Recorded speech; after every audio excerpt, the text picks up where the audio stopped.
Imagine a world where winter was not a season, but a test of survival. No heating, no food deliveries, no forecasts, only darkness, hunger, and cold that killed quietly. Medieval winters froze rivers, homes, and hearts. Tonight, we step into that frozen world where every night was endured and every morning was a victory. Hi guys, welcome to my channel.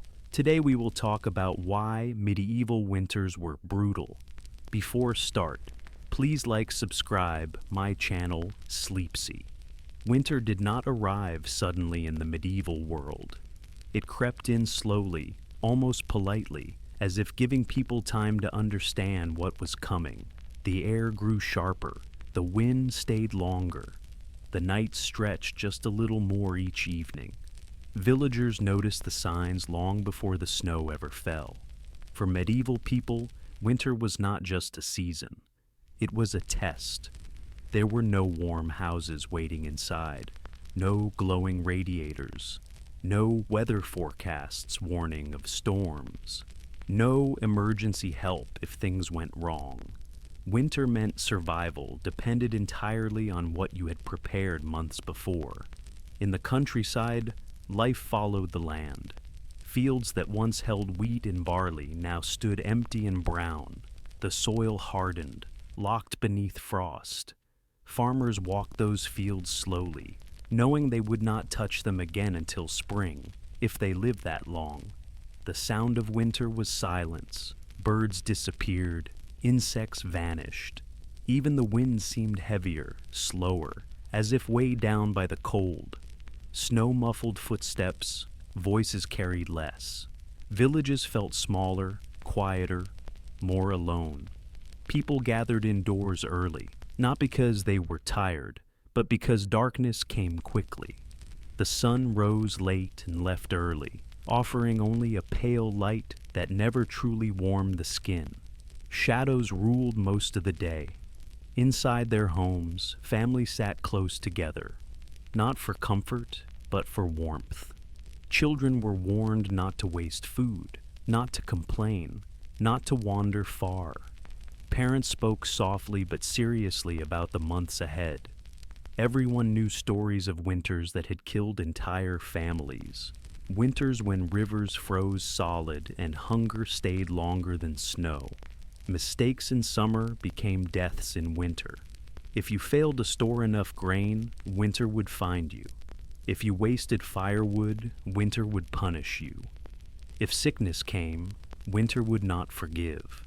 Villagers prepared long before the cold arrived. Grain was dried and stored in bins. Meat was salted and hung from beams. Firewood was stacked carefully, hidden from rain. Every piece mattered. Every mistake was remembered. Even the strongest men feared winter. They had seen neighbors fade away slowly, growing thinner, weaker, quieter. They had heard coughing in the night that never stopped. They had watched elders wrapped in blankets that could not save them. Winter did not need swords or armies. It conquered patiently. At night, when fires burned low to save wood, the cold crept closer. It slid across floors, climbed walls, and settled into bones. People slept lightly, waking often, pulling cloaks tighter, listening to the wind press against their homes. Outside, the world waited. Roads vanished beneath snow. Forests became dark and dangerous. Wolves grew bolder. Even familiar paths could betray travelers who stepped only a little too far from home. Winter ruled everything. It decided who ate and who starved, who lived and who did not wake, who would see spring and who would be buried when the ground finally softened. In the medieval world, winter was not hated. It was respected. People prayed before it arrived. They whispered hopes into cold air. They trusted that faith, preparation, and endurance would carry them through. But deep down, everyone knew the truth. Winter did not care. It came every year. And each time, it asked the same question. Are you ready to survive? As the snow began to fall and the fields fell silent, medieval people understood one thing clearly. Winter was not part of life. Winter ruled life, and this was only the beginning. To understand why medieval winters were so brutal, we must first understand the world itself. It was a colder world than the one we know today, not just colder in temperature, but colder in how it felt to live within it. The Middle Ages existed during a time when nature held far more power over human life. Weather could not be predicted. Seasons did not follow gentle patterns. And when winter arrived, it often stayed longer than anyone expected. Many centuries of the medieval period overlapped with what historians now call the Little Ice Age. It was not one single frozen moment, but a long stretch of time when winters grew harsher, summers shorter, and cold lingered stubbornly over the land.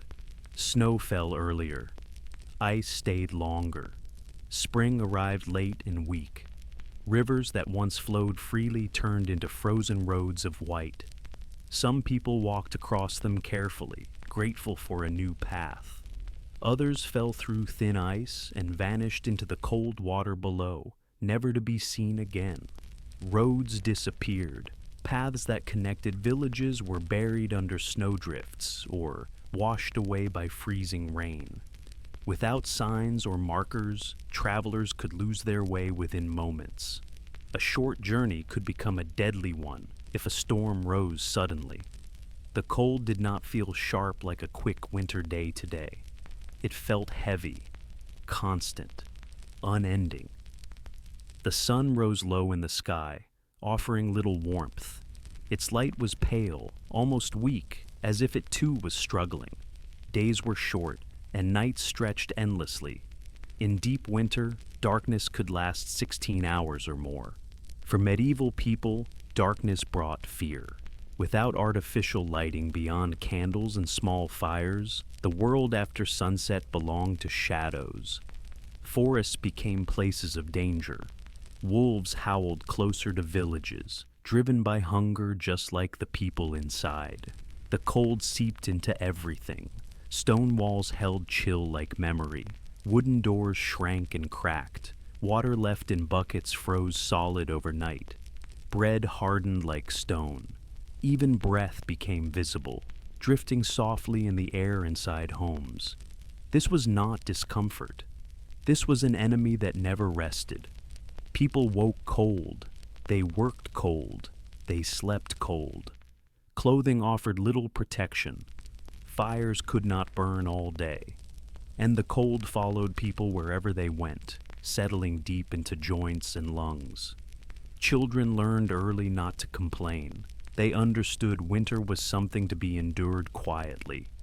Crying did not bring warmth. Complaints did not bring food. Silence became a form of strength. Villages adjusted their lives to the cold world around them. People rose later to save energy. They moved slowly to conserve warmth. Tasks were done carefully, because mistakes cost strength, and strength was precious. Even animals felt the cold deeply. Birds vanished. Livestock huddled together in barns, their breath rising like mist. Horses struggled through snow, their hooves slipping on ice. Wolves and foxes came closer to human settlements, desperate for food. Nature itself seemed to shrink inward. Fields lay frozen and empty. Trees stood bare and still. Streams whispered softly beneath thin ice. The world felt paused, waiting for something that might never come. Winter storms could arrive without warning.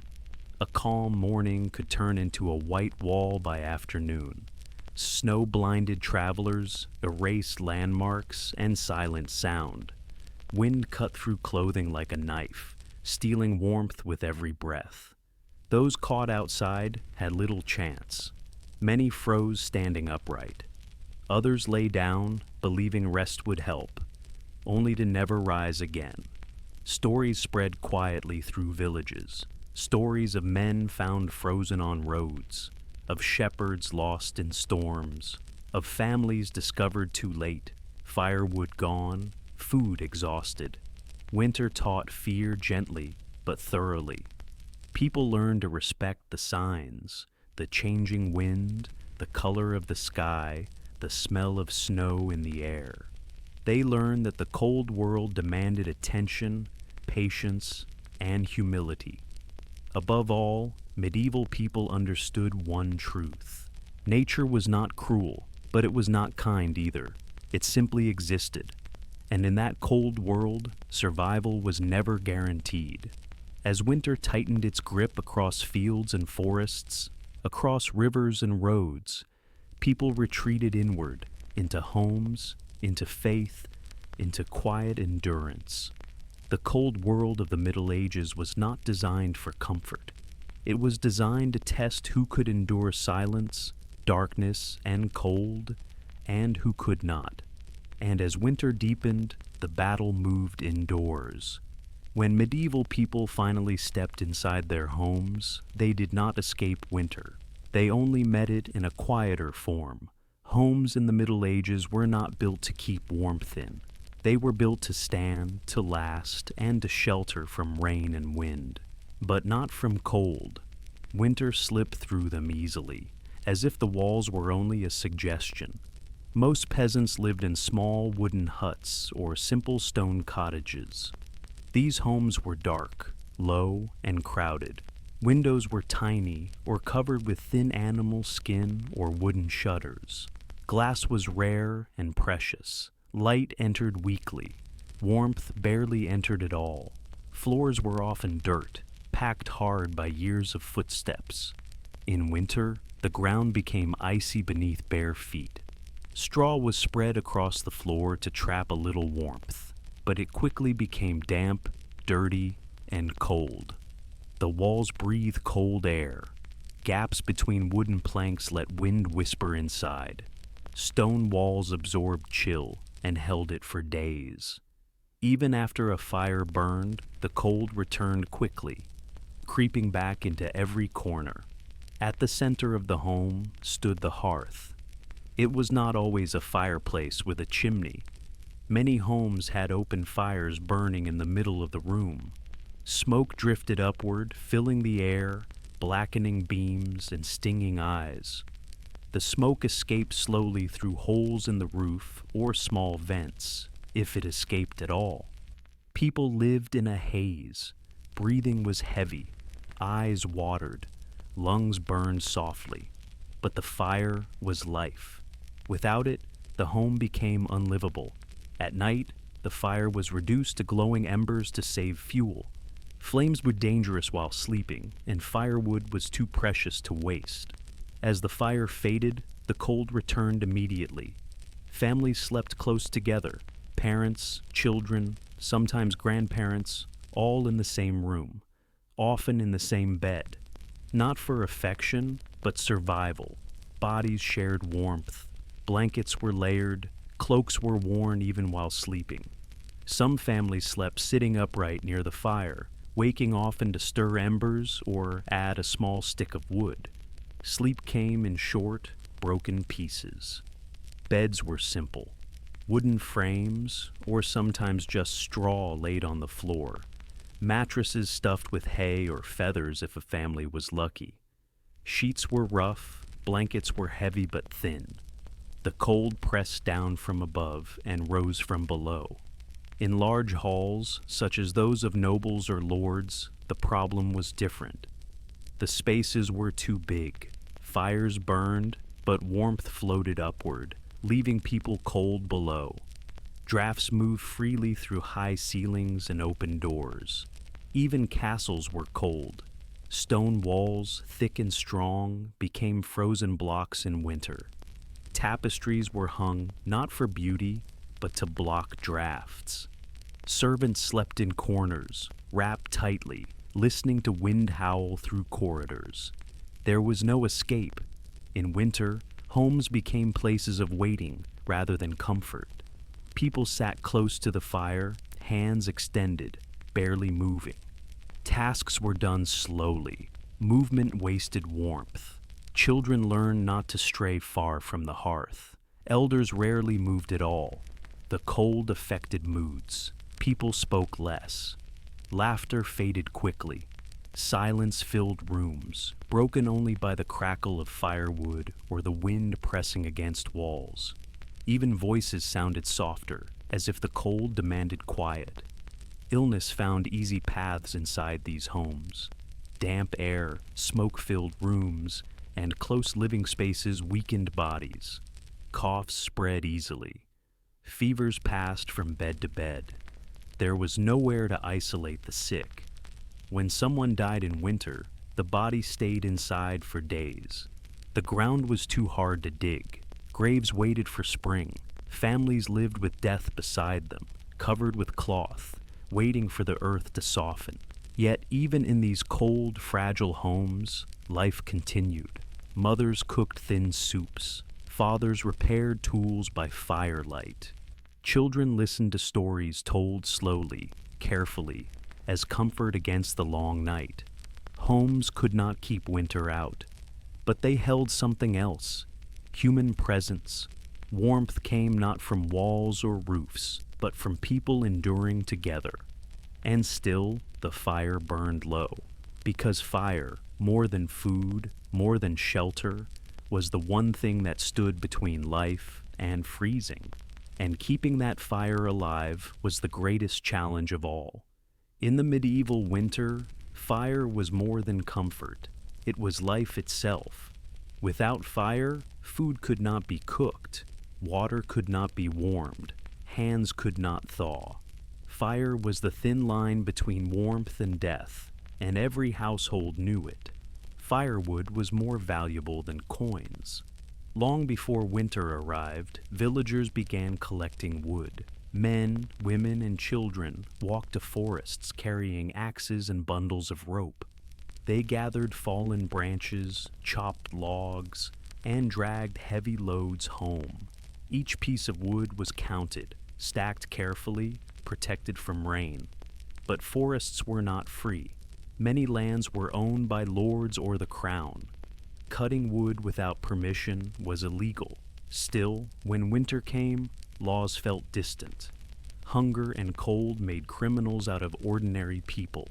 At night, villagers slipped into forests quietly, cutting what they could, listening for guards.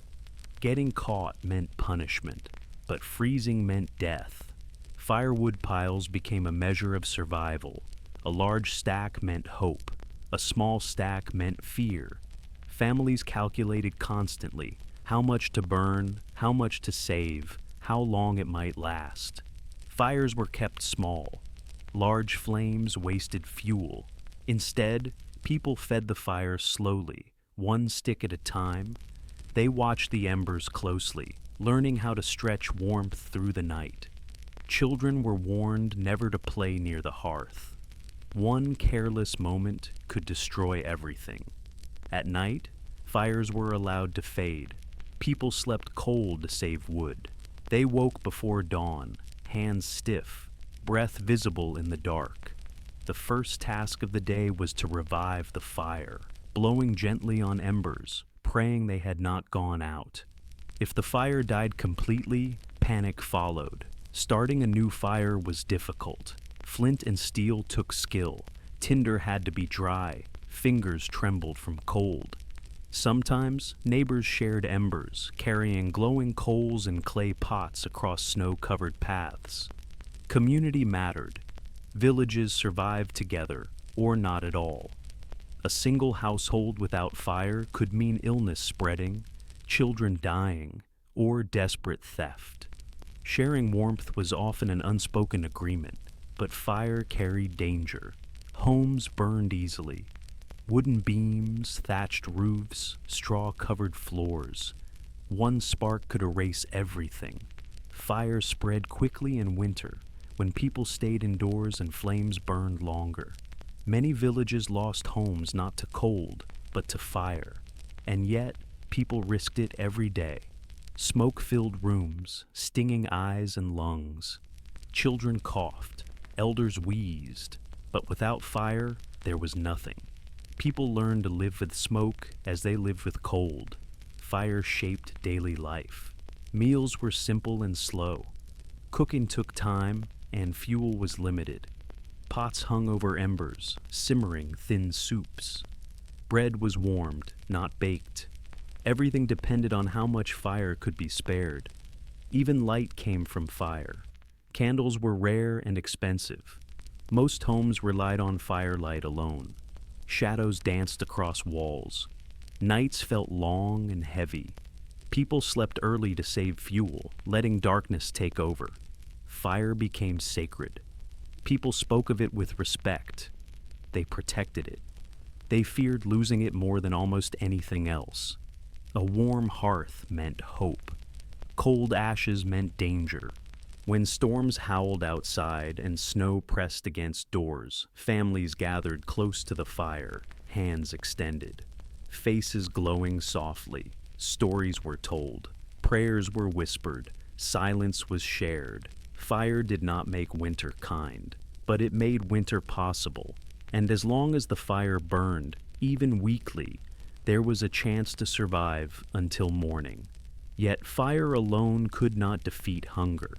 As the days grew shorter and supplies grew thinner, another enemy waited quietly beneath the snow. When winter settled fully over the medieval world, hunger followed close behind. The fields were empty now. The last harvest had been gathered months earlier, stored carefully in barns and cellars. Nothing fresh grew beneath the snow. The land slept, and with it, the food supply stopped. What people had in winter was all they would have. Meals grew smaller as the weeks passed. Bread was sliced thinner. Bowls of soup held more water than grain. Meat, once eaten generously after harvest, became rare and precious. Most families survived on simple foods: dried grains, salted meat, hard bread, weak ale. Vegetables, if any remained, were wilted and soft. Apples shriveled, roots turned bitter. Mold crept quietly through storage rooms, claiming what little food remained. Rats knew winter too. They gnawed through sacks of grain, spoiled stores, and spread fear. Cats were kept close, valued not for comfort, but survival. Every lost grain felt like a wound. Hunger was not sudden. It arrived slowly, politely at first.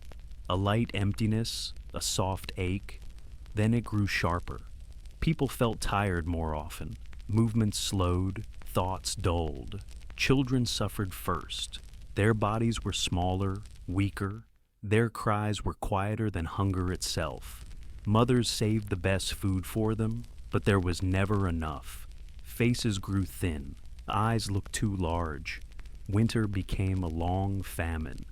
Even those who had prepared well ran low. A single spoiled barrel could ruin a family. A broken roof letting in moisture could destroy grain.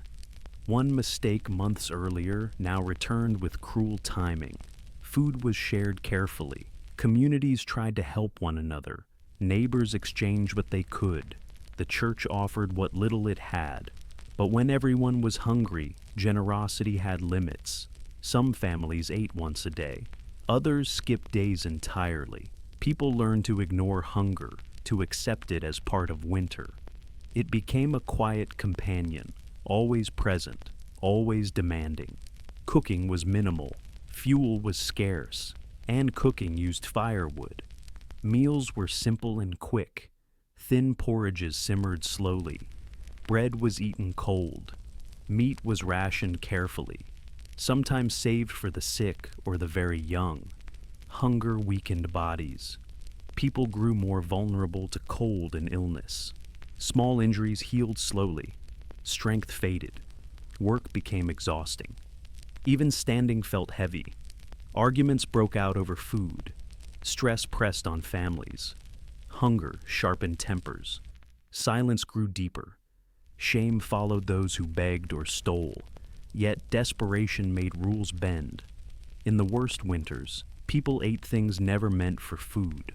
Old grain, spoiled meat, tree bark mixed with flour, anything that could quiet the pain, even briefly.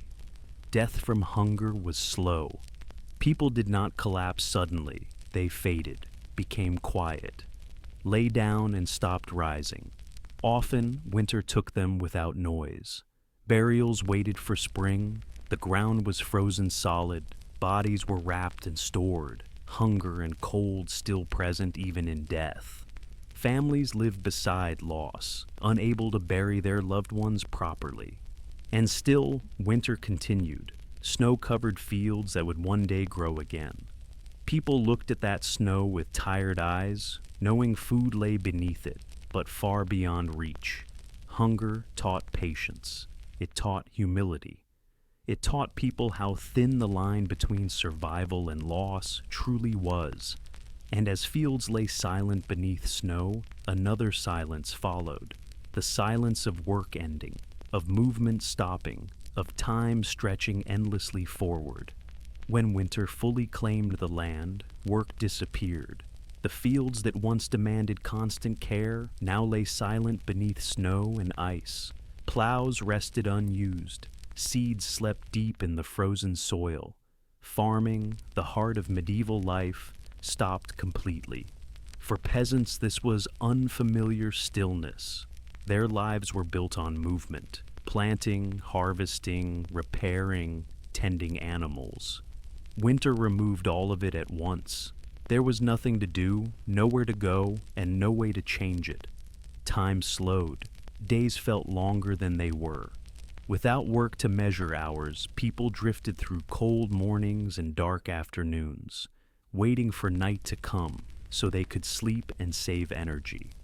There was no income in winter. Markets closed, trade slowed to almost nothing. Roads were blocked. Merchants stayed home. Coins stopped moving. Even those with skills had little way to earn food or fuel. Villages became isolated worlds. Snow erased paths between homes. Drifts blocked doorways. People visited neighbors less often, not from distance, but from cold. Every step outside cost strength. Inside homes, people waited. Men repaired tools slowly by firelight. Women mended clothing again and again. Children were kept close, taught to be quiet, taught to conserve warmth. Conversation became sparse. Words felt heavy. Silence felt safer. The crackle of fire and the sound of wind became constant companions. Winter made people inward. Thoughts turned reflective. Worries grew louder. People counted days, guessed how much food remained, measured firewood with anxious eyes. Prayer filled the gaps. Church bells rang softly through snow, reminded people they were not alone. Faith became work when physical labor ended. Prayers were whispered for survival, for mercy, for spring. Waiting was exhausting. Not knowing when warmth would return drained spirits. Some winters lasted longer than memory suggested. Snow stayed. Ice refused to break. People wondered quietly if this winter would ever end. Children asked questions adults could not answer. Is spring coming? Will the snow stop? Will we be hungry tomorrow? Parents answered softly, often without certainty. Isolation weighed heavily. Without travel, news stopped. Villages did not know what happened beyond their borders. People lived in small, closed worlds, unaware of war, famine, or peace elsewhere. Winter made the world small. A home, a fire, a family. That was everything. Those who tried to travel risked their lives. Snowstorms rose suddenly. Familiar paths vanished. Frozen rivers tempted travelers, but betrayed them without warning. So, people stayed. They endured. They waited. Winter taught patience in its hardest form, not as choice, but as necessity. Yet even in stillness, time moved forward. Cold continued to drain strength. Hunger grew sharper. Bodies weakened. And when work stopped, sickness found easier ground. With nothing to distract them, people noticed every cough, every ache, every fever. Winter had quieted the land. Now it prepared its next challenge. As winter deepened, sickness followed quietly behind it. Cold weakened the body slowly. Hunger weakened it further. By the time illness arrived, many people were already too tired to fight it. In the medieval world, disease did not announce itself loudly. It slipped in gently, settling into homes like the cold itself. Coughs were the first sign. They echoed softly in smoke-filled rooms. Children coughed at night, their small chests struggling. Elders wheezed, breath shallow and slow. With every breath, the cold air burned. There were no doctors for most people. Physicians served the wealthy. Monks and healers offered herbs and prayers, but knowledge was limited. Germs were unknown. Illness was often seen as imbalance, punishment, or fate. People treated sickness with warmth and hope. The sick were kept near the fire, blankets were layered, warm drinks were prepared if fuel allowed. Families shared beds, believing closeness would protect loved ones. Often, it did not. Fever spread easily. One child's illness moved to siblings. Parents grew weak caring for the sick. Homes became places of quiet suffering, coughs blending with wind outside. Winter diseases were cruel. Pneumonia stole breath slowly. Frostbite blackened fingers and toes. Fevers drained strength until people could no longer rise from bed. Once someone lay still too long, fear followed. There was no cure, only waiting. People watched loved ones carefully, counting breaths, whispering prayers. At night, families listened closely for movement. Silence felt dangerous. Death often came quietly. A person slept and did not wake. No struggle, no cry, just absence. The living learned not to scream. Grief had to stay quiet in winter. Energy was precious. Tears froze quickly. Mourning waited for spring. Bodies were wrapped and placed aside. The ground was too hard to dig. Graves waited beneath frozen soil. Death stayed close, sharing the cold with the living. Children suffered most. Their bodies lacked reserves. A single illness could end them. Mothers held them tightly, whispering stories, hoping warmth and love could replace medicine. Elders followed. Years of labor and hunger left little strength. Winter finished what time had begun. Even the healthy feared sickness. A cough caused worry, a fever meant dread. People avoided the ill when possible, yet guilt followed such distance. Winter taught harsh lessons. Kindness could kill. Closeness could spread death. But isolation felt cruel and wrong. Faith became comfort. Priests visited the sick when they could. Prayers were spoken over beds. Candles flickered beside the dying, their light soft and trembling. People believed illness had meaning. Some thought it was punishment. Others believed it was a test. Many simply accepted it as winter's way. Sickness blurred days and nights. Time lost shape. Hours passed unnoticed. People lived in moments, breaths, sips of water, whispered words. And when illness passed, it left shadows. Those who survived were thinner, weaker, quieter. Winter marked them deeply. Cold and disease walked together. They entered homes hand in hand. They moved patiently. They left slowly. And as sickness thinned villages, another weight pressed on the mind. Darkness, long nights filled with fear, silence, and thoughts that would not rest. Winter nights in the medieval world were long, very long.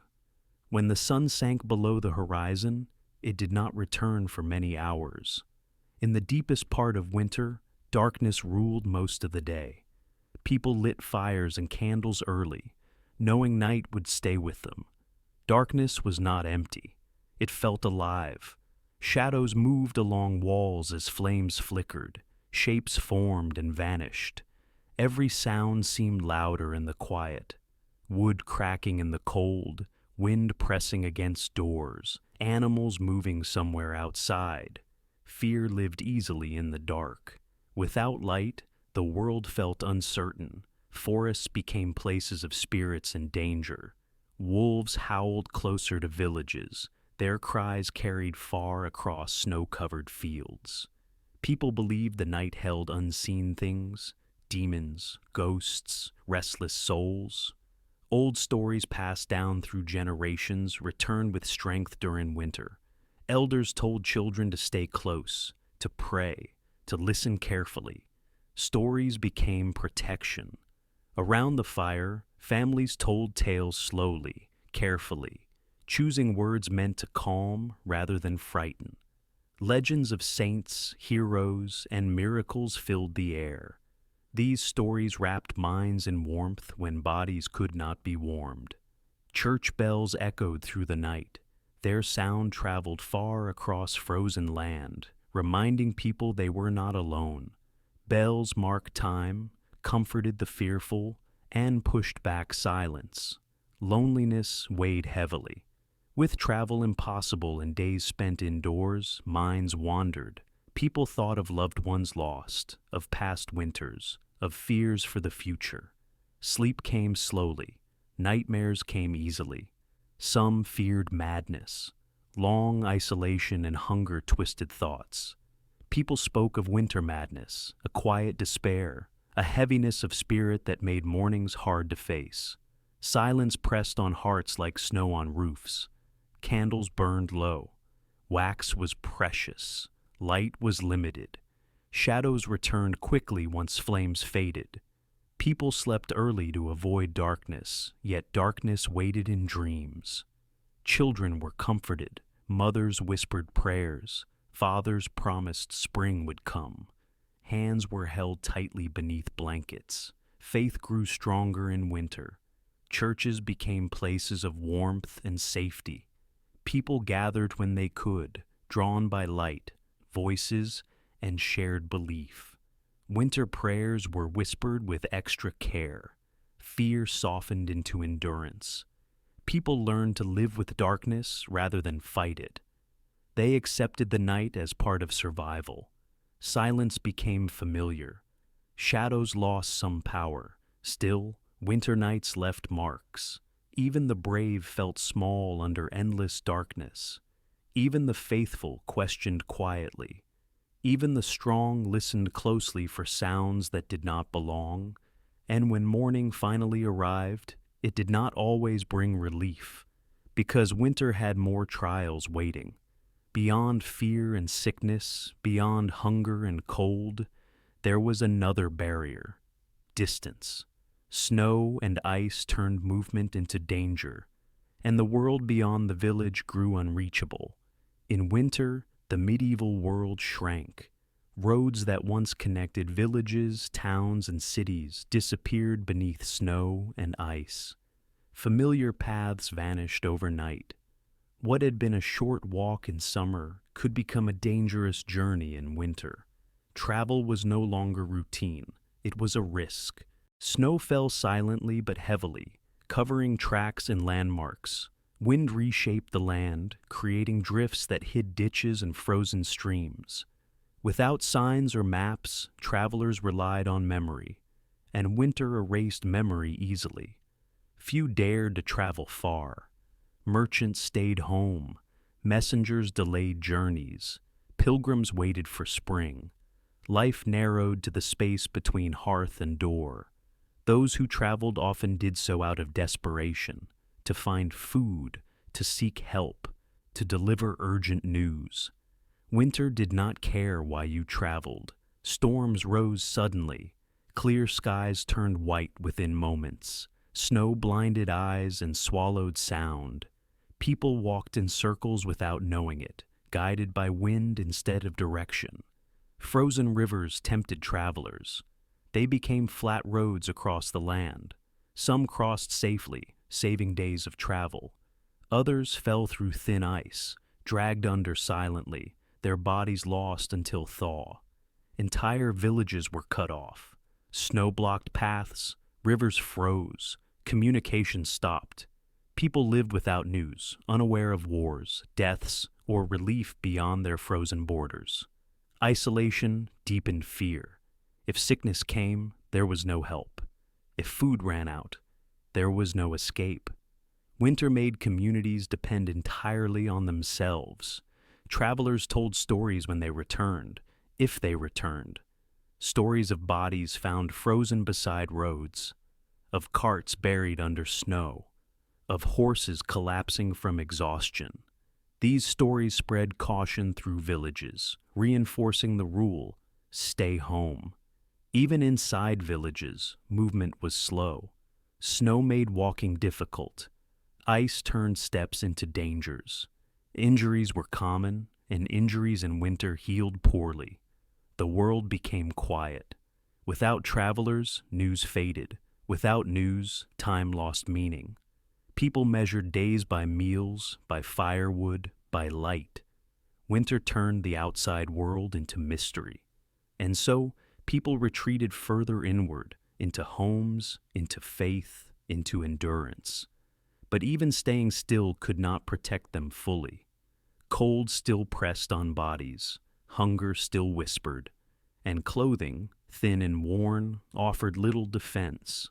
The battle against winter now moved to skin and bone. In the medieval winter, clothing was the first shield against the cold. But it was never enough. People wrapped themselves in layers, hoping fabric could stop what walls and fire could not.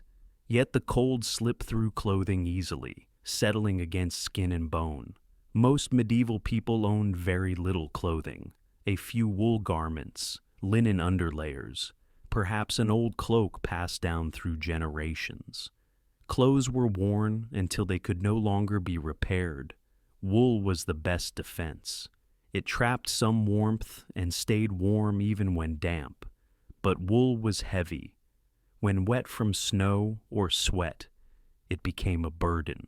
Wet clothes froze quickly, turning stiff and painful. Linen offered little warmth. It was worn beneath wool to protect skin, but it did not stop cold. When linen became damp, it chilled the body further. Animal skins were valuable. Those who had them were fortunate. Fur-lined cloaks, sheepskin coats, these were signs of preparation and wealth. Most people had none. Clothing was layered carefully. People wore everything they owned at once: tunics, cloaks, shawls, hoods. At night, they slept fully dressed, wrapped tightly, hoping to trap warmth through stillness. Hands suffered most. Gloves were rare, fingers cracked and bled. Frostbite darkened skin. Tasks requiring fine movement became painful. Feet followed. Shoes were thin, often made of leather with little insulation. Snow soaked through quickly. Toes went numb. Walking became agony. People learned to move slowly. Quick movement caused sweating, which led to damp clothes and colder nights. Winter demanded patience in every step. Children grew quickly, outgrowing clothes midwinter.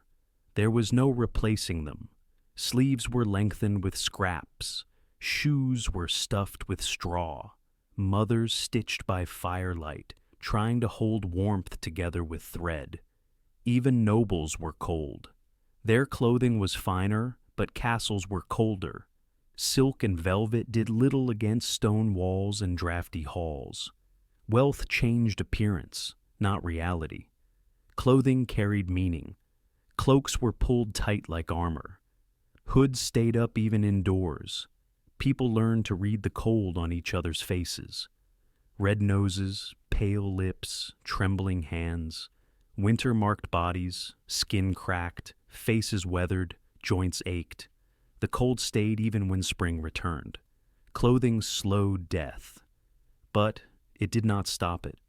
Those forced to work outdoors, woodcutters, messengers, shepherds, paid the highest price.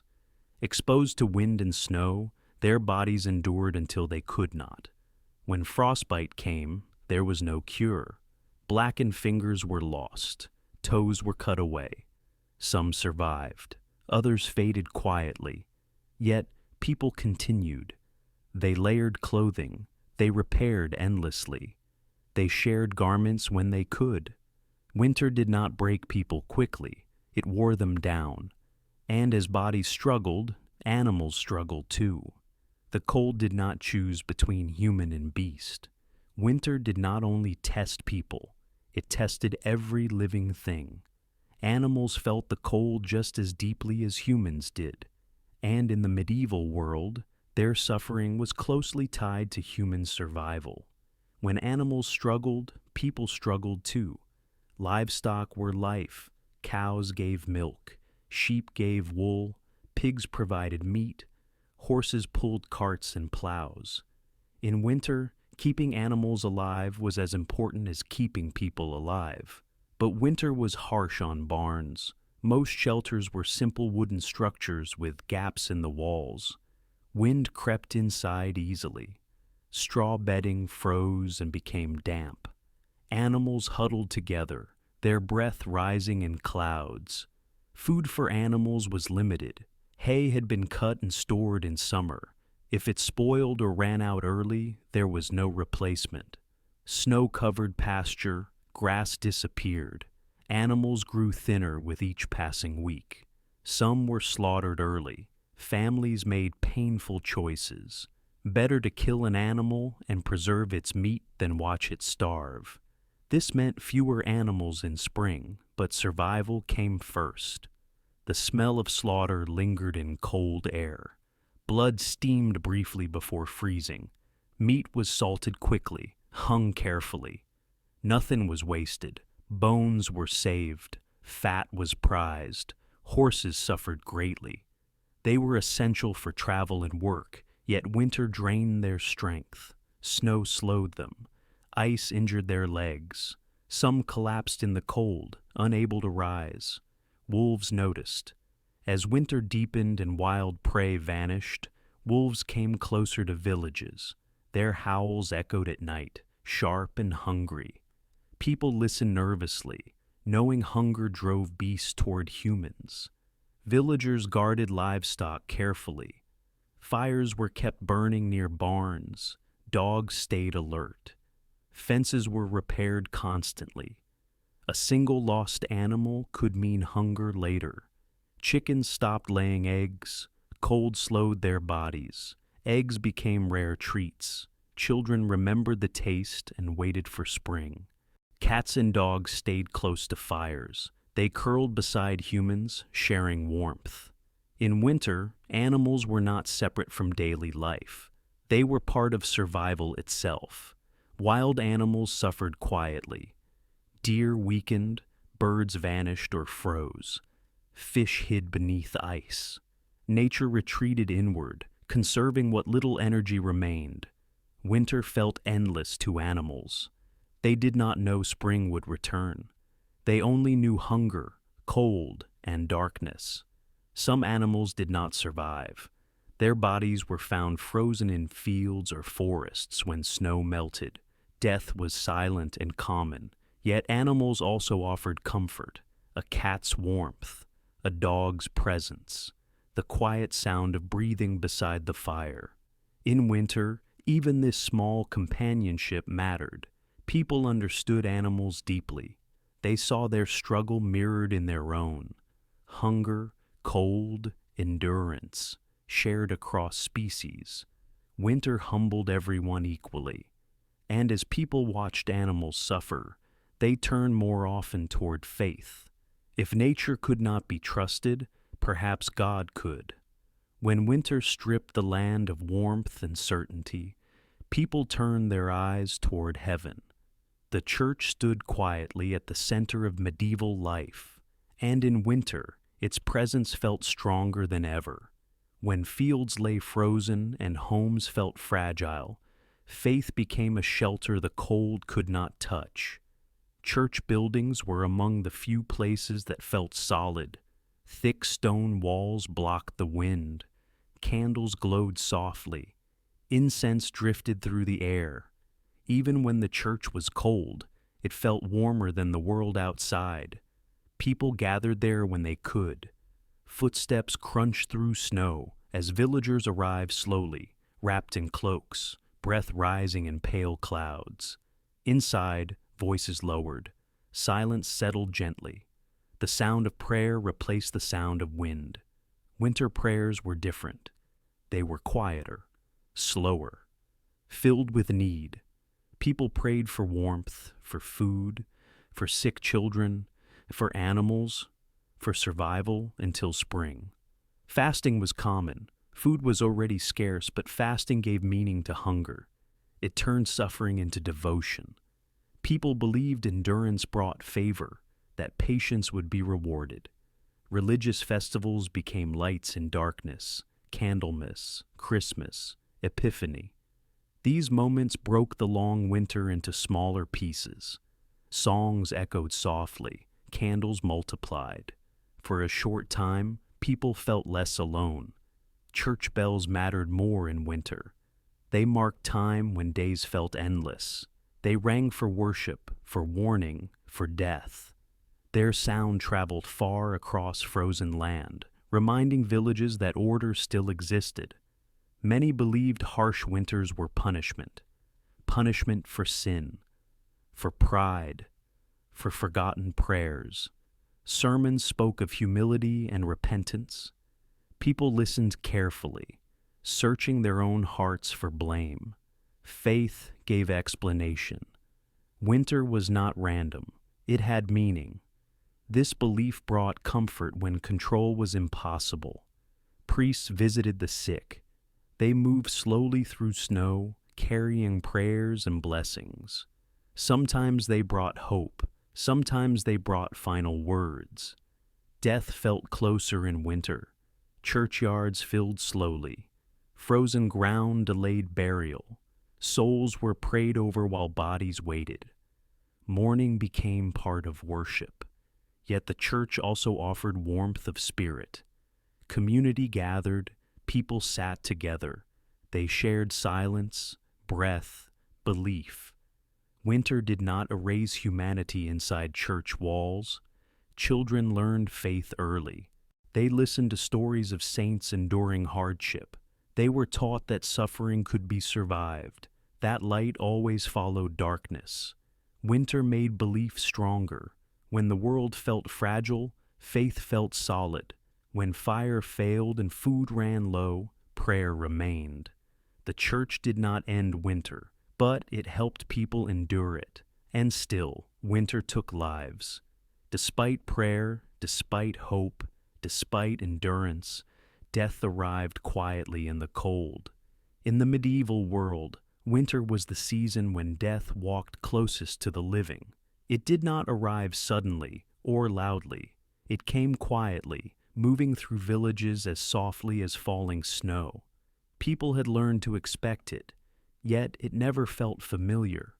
Winter deaths were common. As cold deepened and food thinned, bodies weakened, illness lingered longer, wounds healed slowly. What might have been survived in summer became fatal in winter. The elderly died first. Years of labor had worn their bodies thin. Cold settled into their bones. Hunger took strength they no longer had. Many passed away quietly in their sleep, wrapped in blankets, faces calm. Children followed. Their small bodies could not endure long winters. Fevers took them quickly. Hunger left them fragile. Parents held them tightly through the night, whispering prayers, hoping warmth and love could protect them. Often it did not. Death felt closer in winter. People noticed every silence, every bed left empty, every bowl untouched. Villages grew quieter, not just from snow, but from loss. The ground was frozen solid. Graves could not be dug. Earth resisted iron. Bodies waited. They were wrapped carefully and placed in sheds, churches, or cold rooms. Families lived beside death, sharing space with loss until spring softened the soil. Grief became restrained. There was no time or energy for long mourning. Tears froze. Life continued because it had to. Hunger and cold did not pause for sorrow. Church bells rang often, their sound marked loss across frozen fields. Each toll carried through silence, reminding everyone how fragile life was in winter. Some winters were remembered forever. Stories passed down of years when death seemed endless, when whole families vanished, when villages shrank. These winters became warnings told to children, lessons carved into memory. Winter did not discriminate. Peasants died, nobles died. The poor suffered more, but wealth did not guarantee survival. Cold and hunger respected no title. People prepared for death as they prepared for winter. Confessions were made early. Wills were spoken aloud. Parents taught children what to do if they did not wake. Faith softened fear. Belief in heaven gave meaning to loss. Death was not the end, only a crossing. This belief helped people face winter nights without despair. Yet sorrow remained. Empty spaces by the fire, missing voices, shared meals grown smaller. Winter left marks long after it ended. Survivors carried memory. They remembered who did not see spring. They remembered which homes stayed dark. They remembered silence. Spring did not erase winter's dead. Fields bloomed again, but loss stayed. Children grew without parents. Parents aged without children. Life continued, shaped by absence. Winter taught acceptance. Death was not shocking, it was expected. It was part of the season, as natural as snow or frost. And yet, despite all this, people endured. They survived winters that should have broken them. They found strength where none seemed possible, and in this endurance lived something powerful. Hope. Winter tested everything, yet people endured, not because they were strong alone, but because they survived together.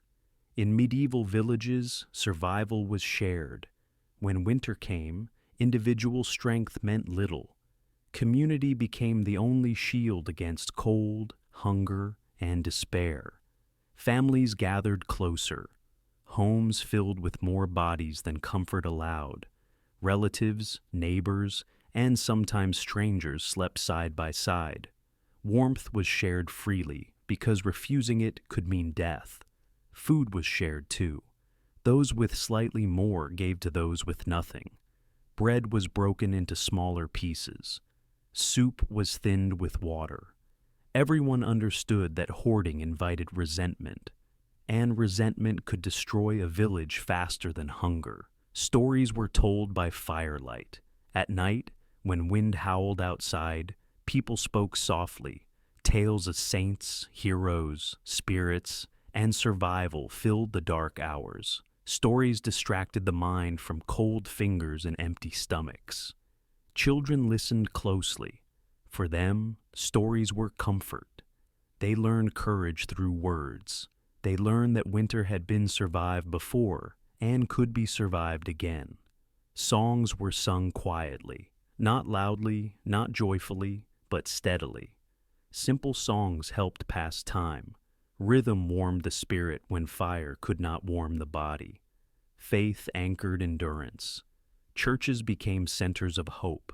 Candles glowed in dark stone halls. People prayed together, believing that suffering had meaning. Even if answers did not come, faith gave structure to fear. Small joys mattered, a warm loaf of bread, a candle burning a little longer, laughter shared over nothing. These moments became treasures. Crafts filled empty days. People repaired clothes, carved wood, spun wool. Hands needed movement. Work gave purpose when fields were silent. Children learned patience. Winter taught waiting. It taught stillness. Life slowed, and people adjusted their rhythm to match the season. The elderly shared wisdom. They spoke of past winters, harsher ones. Their memories reassured others. If they had survived, so could the village. Hope was quiet. It did not shout. It whispered. It lived in small acts of kindness, shared warmth, and the promise of spring. People marked time carefully. Each sunrise meant survival. Each longer day was noticed. Each hint of melting snow brought cautious joy. Spring was imagined constantly. People spoke of green fields, birds, and warmth. They described it to keep it alive in memory. Spring became a dream that carried them forward. Endurance was not heroic. It was ordinary. It was tired. It was slow. And yet, it was remarkable. Medieval people did not conquer winter. They survived it, year after year, generation after generation. Their strength was quiet. Their resilience lived in sharing, believing, waiting, and hoping. And because of that, winter never truly won. Winter still comes every year. But today, it arrives quietly. We feel it through windows, not walls. We watch it on screens, not from frozen fields. Warmth waits at the turn of a switch. Food waits behind doors. For medieval people, winter was different. It ruled their lives. It decided who lived, who weakened, and who did not see spring. It demanded preparation, patience, and humility. It reminded everyone that nature was stronger than comfort, stronger than plans. Their world had no safety nets, no forecasts, no stored energy, no easy rescue. Only memory, experience, and faith guided them through the cold. And yet, they endured. Not because winter was kind, but because people adapted. They learned to slow down, to share, to wait, to accept darkness without surrendering hope. Winter taught discipline. It punished waste and rewarded cooperation. It revealed how fragile life truly was and how precious warmth could be. Even suffering carried lessons. Communities grew closer, traditions deepened, stories survived because they were told when nothing else moved. The brutal cold shaped history. Harsh winters influenced wars, migrations, famine, and belief.